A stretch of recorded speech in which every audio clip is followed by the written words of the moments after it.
Hello বন্ধুরা, কেমন আছো তোমরা সবাই? আশা করি তোমরা সবাই ভালো আছো। আমরা অনেক অনেক ভালো আছি। তো এখন বাজে 8টা। এখন থেকে আজকের ভিডিওটা শুরু করছি, রাত 8টা বাজে। সারাদিন কোনো রকম কোনো ভিডিও করিনি, কারণ মনটা ভালো ছিল না। কালকে তোমাদের বলেছিলাম আজকে আমরা ঘুরতে যাব, ঘুরতে যাওয়া হয়নি, তো তার জন্য একটু মনটা খারাপ ছিল। সারাদিন প্রচুর ফোন দেখেছি, এখন চোখ ব্যথা হয়ে গেছে, তাই ভাবলাম ভিডিওটা শুরু করা যাক। কালকে দেওয়ার মতন কোনো রকম কোনো ভিডিও নেই আমার ফোনে। এই যে মাম্মা শুয়ে আছে, দেখো মামার ঘুম পেয়ে গেছে আজকে সকাল সকালে। আর এখন মাম্মা খাবে বিরিয়ানি। আমরা রেগে গেছিলাম তার জন্য স্পেশাল খাবার সন্ধ্যার সময় খেয়েছি, ললিপপ, চিকেন ললিপপ, আর এখন খাবো বিরিয়ানি। তো আমরা একটু পরে খাবো, মাম্মা এখন খাবে। তো চলো বিরিয়ানিটা বের করতে করতে তোমরা দেখে নাও আমরা চিকেন ললিপপ খাচ্ছিলাম।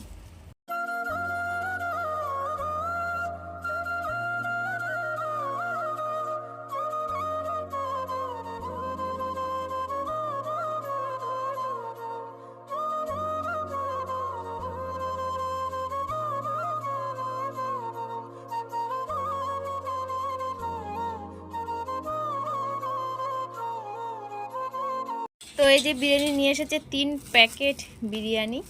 আমি প্রথমে বলেছিলাম খাবো না, ঠিক আছে, তারপরে নিয়ে এসেছে। এই যে মাম্মা, দেখো মাম্মার আর তর সহ্য হচ্ছে না, খাওয়ার জন্য একাই থালাটা ধুচ্ছে। এবার আমি বের করে দিই। তো বন্ধুরা দেখো, মাম্মা খাওয়া শুরু করে দিয়েছে, গন্ধে আমারও খিদে হয়ে গেছে। লেগ পিস ভাত পড়ে যাচ্ছে, এদিকে নিয়ে আসো। এই পাশটাতে আলো আসে ভালো।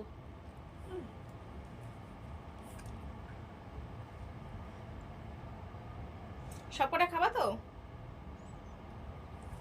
বিরিয়ানি বলে কথা, তাই না? আগের বার পুরোটা খেয়েছিলাম না। তো চলো মাম্মা খেতে থাকুক, পরে আবার দেখাচ্ছে তোমাদের সঙ্গে। তো বন্ধুরা, মাম্মার খাওয়া হয়ে গেছে। কেমন হয়েছিল? কিন্তু সবটা খেতে পারিনি, বলেছিল সবটা খাবে। একটু আগে ললিপপ খেয়েছে, চিকেন ললিপপ খেয়েছে, তো এখনই খাওয়া যায়, কিন্তু ওই বিরিয়ানির গন্ধ শুনে ভেবেছে খেতে পারবো হয়তো, তার জন্য বসেছে। তো আমি বলেছি আমার সঙ্গে আবার খাস, এখন হাত দো। হ্যাঁ, আর মাংসটা আর ভালো লাগেনি। ভালো হয়েছে কিন্তু ভালো লেগেছে।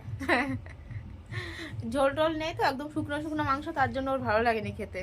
ভালো লাগছে। তো খাওনি কেন? লেগ পিস দিয়েছে, তারপর খাওনি। কি জানো বলে, রানাঘাট গেলে ওর সঙ্গে কি একটা তরকারি মতন দেয়। রানাঘাটে না ওটা, ওটা দেয় সে তাহিরপুরে। তাহিরপুরে, হ্যাঁ। চিকেন চাপ। হ্যাঁ, ওটা চাপটা ভালো লাগে, মিষ্টি মিষ্টি।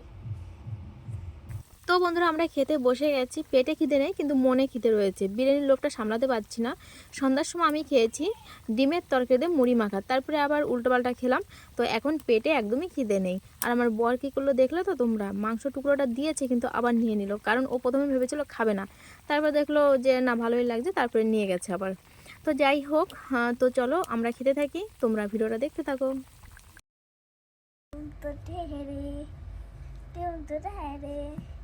तुम तो ठहरे बड़े बेसी, साथ क्या निभाओगे,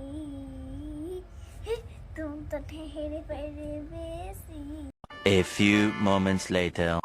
হে গাইজ, গুড মর্নিং। তো গাইজ, কালকে ভিডিওটা কন্টিনিউ করা হয়নি, কারণ তোমাদের বলেছিলাম আমি কালকে আমি এত ফোন দেখেছি, তার জন্য আমার প্রচণ্ড চোখে ব্যথা হচ্ছিলো, মাথা যন্ত্রণা হচ্ছিলো, তারপরে মনে চাইছিল না আর ক্যামেরা অন করে কথা বলি, ঠিক আছে। আর খাওয়ার সময় আমি দেখিয়েছিলাম, কিন্তু কথা বলতে পারিনি, কারণ খাওয়ার সময় আমাদের বাড়িতে গোপাল ভাঁড় চলে প্রত্যেকটা দিন, আর যতবার আমরা খেতে বসি ততবারই ওই গোপাল ভাঁড় দেখি আমরা, তো কপিরাইট আসবে, তার জন্য আর তখন ভয়েস দিতে পারিনি।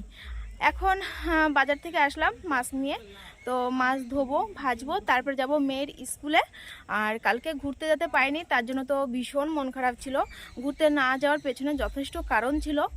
ওদিকে আমার মায়ের শরীর প্রচণ্ড খারাপ, পায়ে ব্যথা, মানে পায়ে ব্যথা তো পায়ে ব্যথা, হাঁটতেই পারছে না, বসতে পারছে না ঠিকঠাক। তো তাছাড়াও একটা কারণ ছিল। তো এই সমস্ত সব কিছু মিলেঝুলে আর কি ঘুরতে যাওয়া হয়নি। কিন্তু আমি একটু রেগে গেছিলাম, কারণ কালকে সকালবেলাও ভেবেছিলাম ঘুরতে যাব। সৌরভ যদি বলতো যে আমি যাব না, তাহলে আমার ননদদের সঙ্গে কিন্তু আমি চলে যেতে পারতাম, মানে আমি শিওর ছিলাম যে আমি ঘুরতে যাবই। ও মানে আমাকেও যেতে দেয়নি, ও যায়নি, এর জন্য আমি একটু রেগে গেছিলাম। তো তারপর রাগ ভাঙানোর জন্য বর তো দেখলে কত খাবার নিয়ে এসেছে, তারপরে রাগ করে থাকা যায় বলো? সব কিছুই বুঝতে হয়, তাই না? তো বন্ধুরা আর কি বলবো, ভিডিওটা আমি এখানে শেষ করে দেবো, যেহেতু পরের ভিডিও আমার আবার মানে শুরু করতে হবে। তো সবাই ভালো থেকো, সুস্থ থেকো, ঠিক আছে? আজকের মতন তোমাদের সবাইকে জানাই টাটা।